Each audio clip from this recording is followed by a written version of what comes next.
अगस्त को पारू थाना के अंतर्गत एक गांव है लालू छपरा, वहाँ एक बड़ी संवेदनशील घटना घटित हुई थी जिसमें एक नाबालिग बच्ची थी, उनका शव प्राप्त हुआ था। उसी आलोक में कांड दर्ज किया गया था और हम लोग इस केस को इन्वेस्टिगेट कर रहे थे।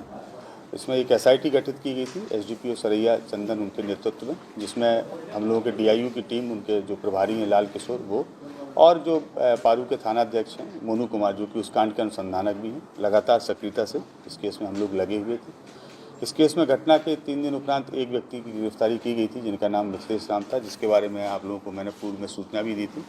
आज सुबह इसमें 4 लोगों की गिरफ्तारी और की गई है, जिसमें से एक जो नामजद अभियुक्त था जिनका नाम संजय राय है, जो इस घटना के मुख्य अभियुक्त थे, उनकी गिरफ्तारी की गई है।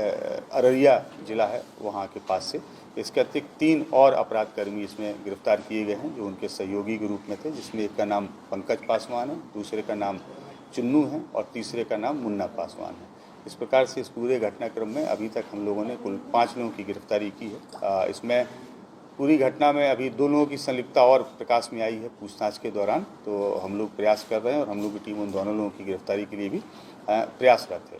इस घटना के पीछे जो वजह थी, जिसकी वजह से ये घटना घटित हुई है, वो ये है कि जैसा कि आप सभी को ज्ञात होगा कि पूर्व में भी इस बात को प्रकाशित किया था आप सभी ने कि जो मृतका हैं और जो इसके मुख्य अभियुक्त हैं संजय राय, दोनों के बीच में लगभग पिछले 3 वर्षों से काफ़ी बातचीत होती थी, जिसके टेलीफोनिकली एविडेंस भी हम लोगों के पास में है और दोनों की जो सीडीआर के डिटेल्स हैं वो इस चीज़ की पुष्टि भी करते हैं।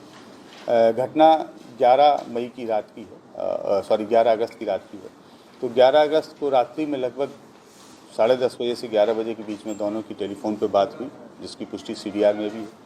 उस फ़ोन पे वार्ता के उपरांत जो मृतका है वो वहाँ पे गई, जो एक नियत जगह रहती थी, वो चौर का इलाका है उसी गांव का, जहाँ पे ये मुख्य अभियुक्त संजय राय, उन्होंने मृतका को बुलाया था। और गांव के जो 5 नवयुवक हैं जिनको लगभग पिछले 2-3 महीने से इस पूरे घटनाक्रम की जानकारी थी, और इन लोगों का उद्देश्य ये था कि अब हम लोगों को रंगे हाथ पकड़ना है और हम लोगों के समाज विशेष की बच्ची है जिसके साथ में ये व्यक्ति गलत करता है। तो इन 5 ही नवयुवकों ने उस दिन इनको रंगे हाथ पकड़ने की योजना बनाई। तो जब ये बच्ची वहाँ पहुँची है तो उसके तुरंत 2 या 3 मिनट के अंदर ये 5 जो नवयुवक, जिनमें से 3 की गिरफ्तारी की गई है, 2 अभी फरार हैं, ये 5 वहाँ पे पहुँच गए। और दोनों जब वहाँ पे पहुँचे तो मृतका और ये मुख्य अभियुक्त संजय दोनों वहाँ बैठे हुए थे। इन लोगों ने वहाँ पे हॉट टॉक हुआ, जिसमें हल्की सी मारपीट इसके साथ भी हुई, जो मुख्य अभियुक्त संजय के साथ भी हुई और जो मृतका है उसके साथ भी हुई। तो इसमें से इन लोगों के पास एक रॉड थी, वो रॉड से वार किया गया। वो रॉड जो चलाई वो रॉड पंकज ने चलाई, वो रॉड मृतका के सिर में लगी। एक खुरपी भी वहाँ पे थी।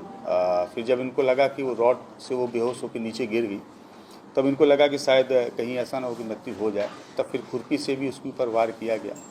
और इस दौरान फिर इनको लगा कि शायद वो अनकॉन्शियस हो गई हैं, तो ये लोग वहाँ से भाग खड़े हुए। जो इसका मुख्य अभियुक्त था संजय वहाँ पे मौजूद था। संजय को लगा कि अब मेरा भी इसमें भेद खुल जाएगा, तो संजय ने वहाँ पे जो ढैंचा होता है, ढैंचे की पत्तियों से जो रस्सी बनती है उससे उसके हाथ पैर को बांधा, उसका गला दबाया और मृतका को घसीटते हुए, जो घटनास्थल है लगभग वहाँ से 20 से 30 मीटर दूर चौर में, जहाँ हल्का सा पानी था, गहराई का इलाका था और झाड़ियाँ थी, वहाँ घसीटते हुए ले गए। इसने वहाँ उनको दबा दिया ताकि उनकी डेड बॉडी ऊपर ना आने पाए और लोग खोज नहीं पाए।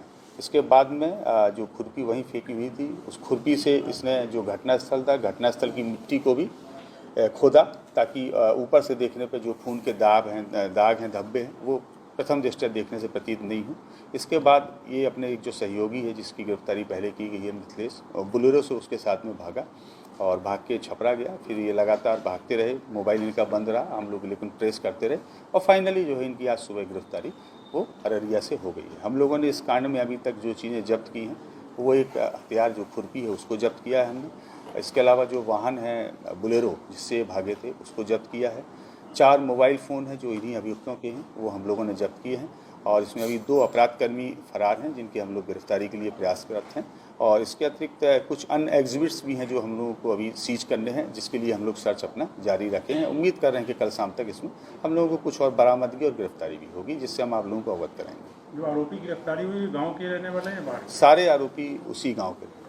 घटना के बाद ये लोग सब दूसरे जिले में रह रहे थे? नहीं, सारे आरोपी में से जो 2 आरोपी अभी हम लोग नहीं पकड़ पाए हैं, ये 2 आरोपी तो उसके अगले ही दिन फरार हो गए थे, लेकिन जो बाकी आरोपी हैं वो लगातार रह रहे थे और उनकी चूँकि लगा कि चूँकि ये नामजद अभियुक्त है संजय राय और पुलिस इन पर ही फोकस कर रही है, लेकिन संजय राय की गिरफ्तारी के उपरांत जब पूछताछ हुई तो ये सारा मामला प्रकाश में आया और फिर हम लोगों ने इनके जो क्रॉस चेक भी इन लोगों को किया मोबाइल एनालिसिस के बेस पे, तो उस बात की पुष्टि हुई और फिर जब ये तीनों से हम लोगों ने पूछताछ की तो उन लोगों ने अपनी अपराध में संलिप्तता को स्वीकार भी किया है। परिवार का भी कुछ संलिप्तता सर आया है इसमें सर? नहीं, परिवार के लोगों का नहीं आया है। जैसे कि कॉल डिटेल्स में आया था, कुछ समाचार पत्रों ने प्रकाशित भी किया था, तो उसमें जो मृतका की बड़ी बहन है उनका चूँकि शुरू से एक स्टैंड था कि हम लगातार घर में थे, लेकिन उनका मोबाइल लगातार मूव किया था। पुलिस के अनुसंधान में बात प्रमाणित हो चुकी है कि उस दिन वो घर पे नहीं थी और वो हम लोगों के इन्वेस्टिगेशन के हिसाब से वो बगल में ही एक मंदिर है, वहाँ जल चढ़ाने के लिए गई थी। वो लगातार संपर्क में भी रही हैं और अन्य लोगों से भी बात की है। उन रात्रि में उनकी जिन जिन लोगों से बात हुई है, हमने सारे लोगों को टच किया है, तो उन लोगों ने भी इस बात की पुष्टि की है कि हाँ, ये जो फ़ोन कॉल्स हुए हैं वो कांवड़ यात्रा के क्रम में फ़ोन कॉल्स हुए। अररिया में किसके यहाँ छिपा हुआ था? नहीं, किसी व्यक्ति के यहाँ से गिरफ्तारी नहीं हुई है। हम लोगों ने इनको भागने के क्रम में एक बस को डिटेन करके वहाँ से पकड़ा। बच्ची के साथ रेप हुआ है क्या? नहीं, उसकी पुष्टि ना तो मेडिकल में हुई है, ना ही इन दोनों से पूछताछ के दौरान हुई है। इसके अलावा जो वैजाइनल स्वैब की रिपोर्ट्स आई हैं, उस रिपोर्ट में भी इस प्रकार की कोई पुष्टि नहीं हुई है। और जो इंजरी थी उसके बारे में हम लोगों ने स्टार्टिंग से ही आप लोगों को स्पष्ट किया है कि शरीर में 3 जगह इंजरी थी और इन लोगों ने भी जो बताया है उसके अनुसार भी वही 3 जगह इंजरी है और पोस्टमार्टम रिपोर्ट्स में भी, इंक्वेस्ट में भी वही 3 जगह इंजरी है। एक हिस्सा सिर है, दूसरा हिस्सा गर्दन है और तीसरा हिस्सा हाथ है।